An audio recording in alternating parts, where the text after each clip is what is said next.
ఏ ఊరు నుంచి వచ్చారు మీరు అందరూ? ఏం కాలనీ? చాలా మంది ఉన్నారు మీరు. Very nice. బాగా చదువుకుంటున్నారా? ఎగ్జామ్స్ ఎప్పుడు మీకు అందరికి? ఎగ్జామ్స్ అయ్యాక ఏం చేస్తారు? ఎగ్జామ్స్ అయినాక ఏం చేస్తారు?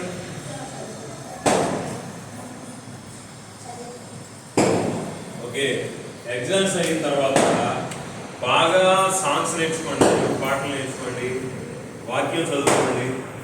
ఓకేనా? వీళ్ళకి క్యాంప్ జరుగుతాయా? జరగవన్నా వీళ్ళు అన్ని కాస్ట్. ఓకే, బట్ ఇక్కడ చిల్డ్రన్ క్యాంప్ ఏమన్నా పెట్టుకోవచ్చు కదా? జరగట్లేదు. మరి చిల్డ్రన్ క్యాంప్ పెడతాం, వస్తారా సమ్మర్లో? ఎగ్జామ్స్ అయినాక నేను ఎలా ఫస్ట్ వీక్లో ఇక్కడ చిల్డ్రన్ క్యాంప్ జరుగుతుంది, రిట్రీట్ జరుగుతుంది. నేను చెప్తాను మళ్ళీ ఒకసారి.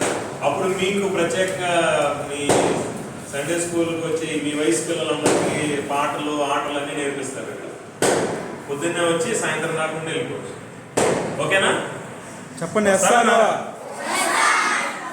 ఓకే, బాగా చదువుకోవాలి, బాగా ప్రేయర్ చేసుకోవాలి. మీకు మీ కుటుంబాలన్నిటికీ, మీ పేరెంట్స్కి కూడా దేవుడు ఆశీర్వాదం ఇస్తాడు. ఈరోజు ఈ కార్యక్రమానికి వచ్చారు కాబట్టి. ఓకేనా? ప్రేయర్ చేద్దాం అందరి కోసం. ఒకసారి అందరు లేచి నిలవండి, ప్రార్థించండి. ఒకసారి జయశీల్ రావు కోసం గట్టిగా చప్పట్లు కొట్టండి.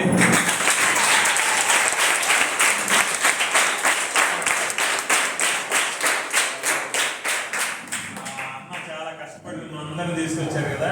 మీ పేరేంటి? రావు. సింగర్ అన్న, మంచి singer. Okay, Vishwas. So Jayasheel అన్న మిమ్మల్ని అందరినీ తీసుకొచ్చాడు కాబట్టి జయశీల్ రావుకి థ్యాంక్స్ చెప్పాలి. చిట్కల్. ఓకే, ప్రార్థించారు. పరిశుద్ధ ప్రేమ గల తండ్రి, కృపగల దేవ, చిన్నపిల్లలందరినీ మీరు ఈరోజు మీటింగ్కి తీసుకొచ్చారు, జ్ఞానం ఇచ్చారు. మీరు వెళ్ళి మరలా పరీక్షలు రాయిపోతుండగా తగిన జ్ఞానం ఇవ్వండి. మన భవిష్యత్తు మీరు ఎక్కడ చాటు మీరు అందరినీ భద్రం చేసి చూపించండి. యేసు నామమున ప్రార్థిస్తున్నాం తండ్రి. ఆమేన్.